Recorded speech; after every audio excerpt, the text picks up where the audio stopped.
people. Thank you so much for tuning in once again to another day of hand reading. We're on day 48 of 66 days of hand reading in a row. So real quick on day 47, by the end of it, I was successful in hand reading my own range, right?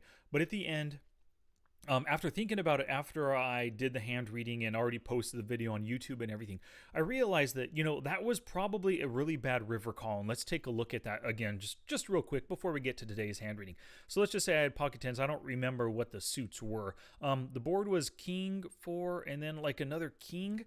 I think those were probably the suits right there. And let's say our opponent is on, and he was on a super wide calling range, right? 50% calling range. Let's just give him a really wide range. Now, this range versus our under pair. Currently, our hand has 70% equity, which is just awesome. I cbet the flop, a good value bet right there. Our opponent's probably calling with tons of under pairs, maybe a round and 4, a couple of spades for a flush draw. Maybe he's not even thinking about the danger and how hard this flop is to hit with his range. Well, I made the bet and he called. The turn came another king. I don't remember hearts or club, whatever it was. So on this board right here, I was out of position in the hand. Before this comes, let's just set this range. It doesn't matter. We'll start narrowing him down on the turn. Well, before we do that, let's just give him a wide range of calling. I'm not actively thinking about what all this is. We'll just give him that stuff. Okay, so let's say he's calling the flop 41% of the time. Great. He called the flop. We still have pretty good value. We have 47% equity versus this calling range right here. Now, let's give the turn was a king. Third king on the board. Now, he has position on us. I double barrel cbet for a half pot again, and then he decides to raise. What is our opponent raising with? That's the question. He's raising with his quads, totally. It was a min raise, so he was trying to build the pot. After his raise and after my call, there was a full... the stack left behind was exactly even to the pot, so it was 1-to-1 ratio, pot to the effective stacks. So he is raising with the quads to try to get value out of us. Now let's take a look at these various full houses. Which full houses is he possibly raising on the turn? Not all the full houses. Let's take a look here. The pocket pairs below. Well, he could possibly be raising with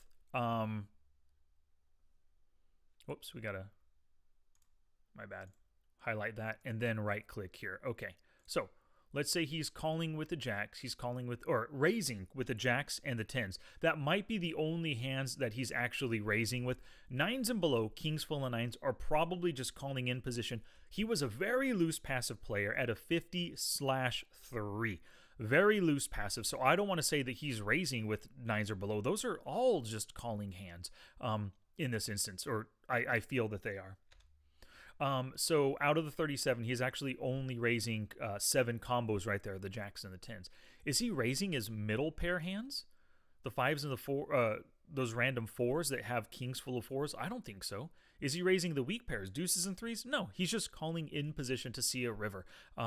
Is he raising his no-made hands as a bluff? Remember, the guy was a 50/3 or a 50/2 player. Super loose passive. There's no way he's raising those super weak full houses. Oh, well, that's no-made hand. There's no way he's bluffing, and there's no way he's raising those ones right there. So really, I think this is all in his range that he's raising. He's only raising me on the turn with quads and with pocket pairs, which, as you can see, are only jacks or tens, which I chop with one combo. The rest of his 47 combos in his range, he is killing me right now. Honestly, this is just a terrible situation. I think that was a bad turn call on my part. And then now when the river came, I don't remember what it was. I think it was a 5 or a 6, but it doesn't matter. Either way, if it was a 6 that came out right now, I checked and he bet half pot, probably going for value, unless he's one of those weird, loose, passive pre-flop players that can bluff turns and rivers. Highly doubtful. There's not many of those in existence. So he is betting again on the river, double barreling for value with quads. Let's see his full houses right here. possibly these ones. That's it. So if this is all of his range, we only have 1% equity. We are hoping by my call on the river. Whoops. By my call on the river, I am hoping right now with pocket tens that I chop with 1 out of his 47 combos. I think it was a bad turn call on my part because he's only raising with stuff that beats my kings full of tens. And then on the river, he's only betting again with stuff that beats my kings full of tens. So that was really, I just really do feel it was a terrible play. I didn't think about it at the time, yesterday's hand reading, but I thought about it now, and I wanted to put that out there for people who watch yesterday's and then now watch today's.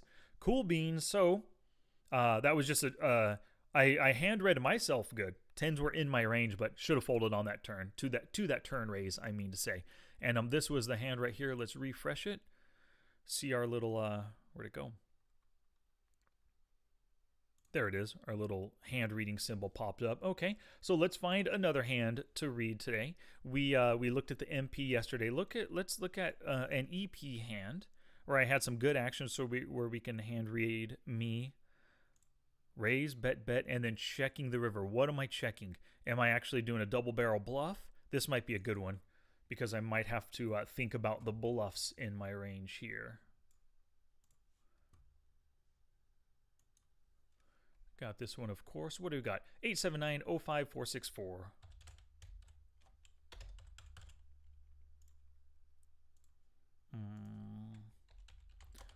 Open in EP, and then let's see what happens. We open who calls. Fold, fold. Oh, us versus the big blind. This is great. Little over big, 80 big blinds in his stack. 63 hands, 37-0, super loose passive player. This is the guy that you want to call every single one of the hands that you open raise with. Because, you know, most likely you're going to take advantage of him post-flop. Look at that. Folds 86% of the time. I'm making bluffs. He's folding. Things are looking really good right now for us to make some money, even if it's just the $1.60 in the pot right now. So what is, first off, we're hand reading myself. What is my under the gun opening range versus a 2 loose passive? I'm probably opening with a wide range in order to isolate either one or both of the blinds. So my 2 betting range, normally it's about 15% in under the gun. This is a pretty good instance, like I said, of isolating 2 loose passive players. So let's start me off a little bit wider. Let's go every single ace here. Let's not go this low. Let's go 7-6, 9-7. The king, let's do not king 7. Yeah, king 9 is good. I like those. I don't like the 10-9. I don't like these offsuit 10s from under the gun. I hardly ever, even if I'm trying to isolate the blinds, I hardly ever open these hands. Maybe the king jack, I'll put that one in. Probably not the ace 9. Let's do ace 10 offsuit here as first to open. Do I have any 3-betters? BigtheBig loves to 3-bet. And then 3 loose passive players right here. Another loose passive. So this is a pretty decent table to play at. I'm going to give myself this range as an under the gun value / isolating kind of range.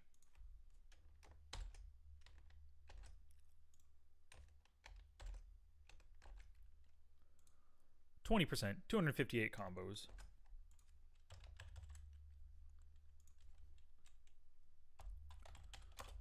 Open in the early position, loose passive big blind calls. Let's see what happens here. Oh, so first off, we have to give our loose passive opponent just a calling range. Oh, wrong. The call the 2-bet out of the big blind, 67%, which is 4 out of 6 instances. It's a pretty decent amount. So, if we want to just think about, you know, calling ranges that are pretty wide at 50%, let's give him, first one I look at, Queen 6 suited. First one that comes to mind right here. So we are up against a Queen 6 suited with our range. If he does have this bad of a suited queen, we actually have 62% equity right now. Things are looking up. We're in position versus a fish. And oh, look at that. Wow, that's a good flop for him. I just happened to choose Queen 6 of hearts, right? Well, he has the open ender plus the Queen high flush draw, the second up flush draw, with 2 overs even. I mean, things are actually pretty good for him on this board. 3-5-4 club heart. All right, so on this board, we can see that my range hits this board with top pair or better, open enders, and these combo draws 46% of the time. So, I mean, it's pretty good for us being the open raiser. We have all the better pocket pairs. We actually have all the sets in our range too. And we actually have some a nut straight in our range as well. And then, of course, plenty of nut flush draws and stuff. So currently, the equity of the hand, look how weird that is. We flip-flopped big time. The equity of the hand with the open-ender plus the 2 overs plus the flush draw actually has 63% equity right now. He checks. We decide to bet. We can see he folds quite a bit, right? And he decides to just call. So I could be bluffing with a really wide range right here. And the reason why is just because he's folding so often. So what is it? 106 divided by 160. I'm betting 2/3 pot in this instance. Great. So let's see. What is betting 2/3 pot? Either for bluffing or for value. Straights, totally doing it. Sets, doing it. 2 pairs. Don't have any 2 pairs in the range. Overpair time, totally betting all of those. Top pairs, don't mind if I do. Mid pairs, ace 4, sure, why not? Because the thing is, I mean, yeah, great, ace 4, I have a tiny bit of showdown equity, but really, I can't stand a lot of action. I would rather him probably just fold with my ace 4 right now. It's not like I'm going to try to go for max value, just betting with it to get him to fold. He folds 86% of the times. Things are looking pretty so far. Those weak pairs, yep, totally betting those. Ace high, sure, why not? No made hand. I won't select that. I'll probably get close to 100% with all this stuff. Flush draws betting, open enders betting, gut shots. Yeah, all those random 7s there. Oh, the aces as well is a gut shot for a deuce. Yeah, I'm betting all those. Just straight over cards. I like betting those too because the guy folds so often. Look at that. That already puts us at 100%. I think for value and his bluffs, we're just betting 100% of our range here. I don't see that there's anything that I'm always checking on this board. So, sticking with it, 100%. How many combos does that end up being? 227. You can see that we went from 258 down to 227. We removed 31 combos because of these board cards that hit, and these cards right here removed hands from our range. So, at this point, if this is our range, 100% versus him, it's still that 62 versus 37. Nothing changed right here because we had that full range in. 9 of spades comes. On the 9 of spades, things flip a little bit. Whoa, more than just a little bit. We go from a 37% dog to a 57% favorite. Things are looking good because that 9, of course, it doesn't complete any of his draws, doesn't do anything for him at all. It only helps our range right there. What happens? We're in position. He checks. We double barrel. So 2 divided by 372. 53. So I shaded it down now.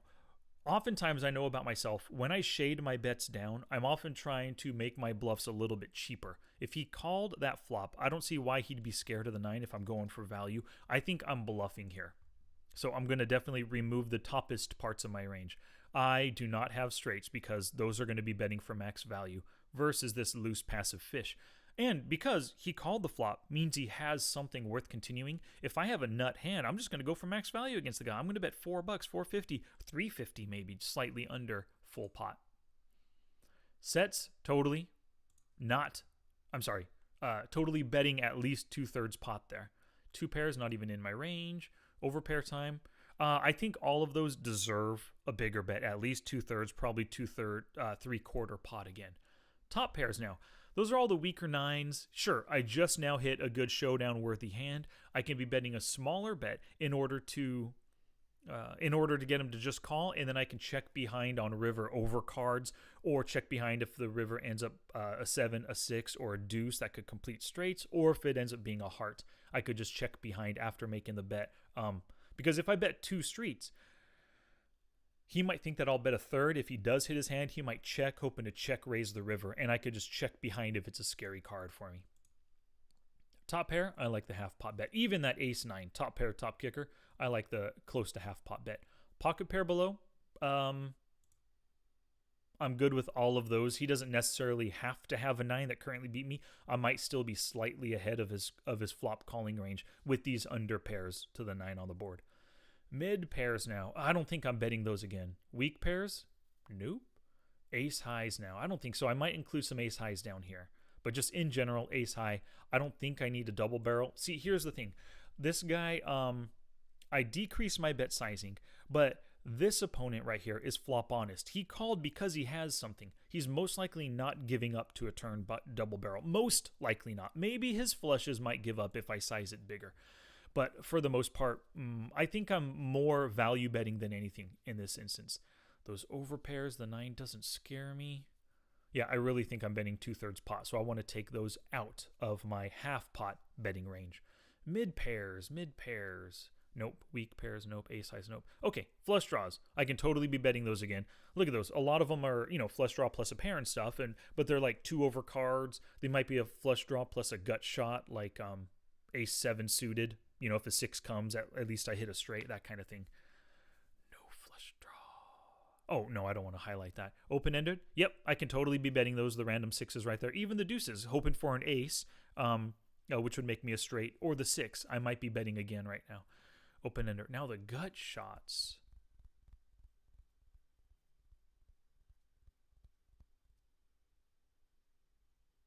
Looking at those are random. Wait, how is 7-6 a gut shot? What the?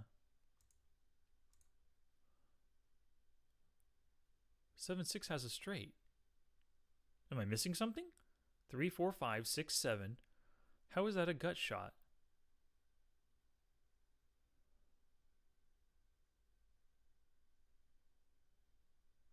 Am I confused? Am I doing something wrong somewhere? 7s is a gut shot. 8, 7, 9, 7. Those are all gut shots. Ace 5, Ace 4, Ace 3 are gut shots. How is 7-6 a gut shot? Well, I mean, I guess an 8 gives me a 9 high straight, but I don't know why that's even in there. I'm confused by that. I'll just take it out so it's not in at all. Oh, no, straight I mean to look at. Yeah, so it shouldn't be. Yeah, I don't know why that's in there. That confuses me. Okay, so I'm going to give myself this range. Some decent draws. Oh, actually, no. Forget that. I don't want to put any of the gut shots. I don't think I'm double barreling my gut shots. I think I'll check behind and hope to hit on the river before I decide to put another bet. Because if I have a gut shot, I want him to fold. He's shown me that he's not going to fold. I don't think I should double barrel versus a player who's going to call most of the time. Yeah, so I'm going to give myself really the best draws right here, as well as top pair and pocket pair below top pair. I really think that's all I'm betting in this instance. Now, if that is my range, let me fill this out real quick. 27%, 59 combos.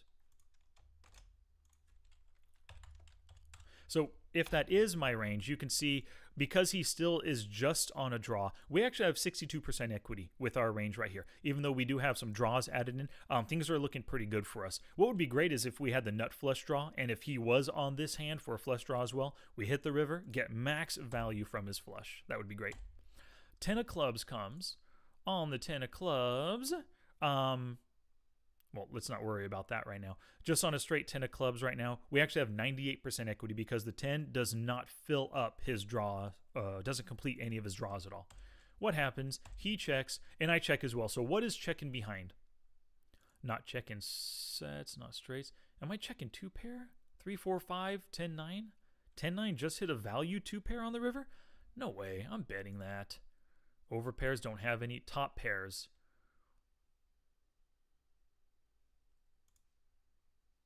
Just now river to 10. I think I should be betting for some min value, but he already called 2 streets. He could be slow playing with a baby set or something, and then he didn't boat up, so he didn't want to get aggressive. I guess it's possible. I can see myself checking behind all these just 1 pair hands, because if you think about it, oftentimes going for 3 streets of value with just a top pair hand, versus this flop honest player, it's pretty tough to do. He's got to have something worth calling on the flop and then the turn as well. So my top pair hand might not be good. He could have called the flop and the turn with just 2 pair, 5, 4, and not so happy with his hand, but wants to see showdown. So I could see myself checking behind top pairs. Checking behind mid pairs, totally. Weak pairs, checking behind. Ace high. So we got to check behind all the other weaker stuff. And I'm just removing the toppest parts of my range right there, straights and sets at this point. So we're down to just 55 combos, because it's not like I'm automatically betting with top pairs every single time. If I have a top pair that ends up winning, I already got 2 streets of value. Going for that extra thin value is important. The more value you can get out of fishy players, the better your win rate, the better your profits are going to be, of course. But sometimes I do find myself checking behind, and it is one of my weaknesses, not going for value when the value is there sometimes with those thinner value hands. So we're going to say 55 combos, 95% of that prior street range. So, of course, at this point, I mean, 98% if he just has queen high right now. Oh, wow, look at and he ended up getting his top pair on the river. And it does make sense that he stayed in those 2 streets. What do we got? Pocket jacks. Oh, great. We did win the hand. And pocket jacks.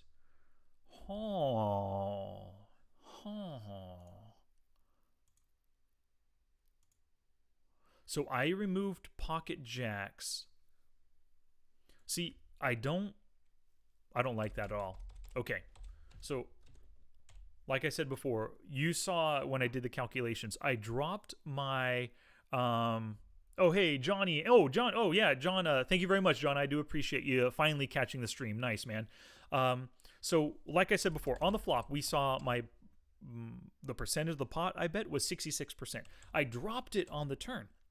Now, with pocket jacks, anything greater than the 9s, 10s, jacks, queens, kings, and aces, I should have kept it at least 2/3 and just go for that good value.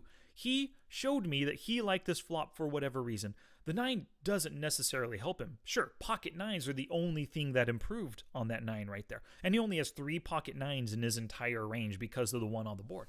Well, all the other hands that called on the flop are probably willing to call on the turn again to give me great value. I don't like how I dropped my bet to $2. What I should have done, 372 times 0.67, I should have made it $2.50. I should have made it a 10 big blind bet as opposed to just an 8 big blind. I missed out by sizing my bet down smaller. I missed out on 2 big blinds of value. Now, if this kind of hand happens once every, let's say, I don't know, if this hand happens once every 100 hands, and if I would have made that value, if I would have made that bigger bet, I would be increasing my win rate by 2 big blinds per 100 hands. Right now, I effectively screwed myself out of 2 big blinds profit in this hand.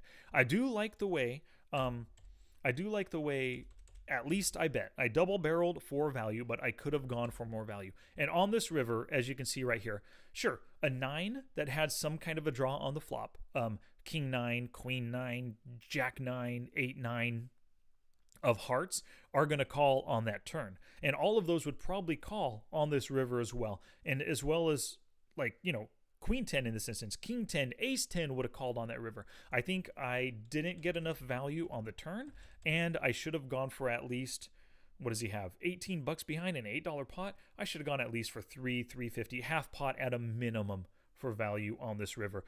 Probably make like a half pot bet or even 2/3 pot again, and then fold to a check shove or a check raise if he slow played his ace deuce for a flop straight. You know, I think I could have done that. So in this hand, what a shame, missed out. So this is what I'm going to type in here, my notes. Missed out on turn value by under betting. Missed river value with the overpair. That could have been called by so many second best hands. And as you can see, those are 2 good lessons to learn, and that's one of the reasons I really do love doing these hand reading exercises. Not only do I kind of gain a greater understanding into my opponents, and then practicing this off the felt also translates into hand reading on the felt, but the third reason is because I learned from my mistakes. Like right here, I caught 2 different mistakes that I missed value out on. I mean, if you think about it, that was 2 big blinds in this one hand on the turn that I missed. If I would have made let's just say a $4 bet, right? So 4 times 4, 16 big blinds. I could have made 18 additional big blinds in this hand versus the loose passive player. And if something like that happens once every 100 hands, even if it happens once every 1,000 hands, that's an additional, 2 big blinds that I'd be adding to my win rate if I capitalize on those value getting opportunities. Alrighty, y'all. Thank you very much for watching. Johnny, thank you, or John J. Coveney, thank you very much for joining the Twitch stream. I'm glad you finally were able to catch it. And, well, I guess I will be back later with day 49 of 66. Take care, y'all.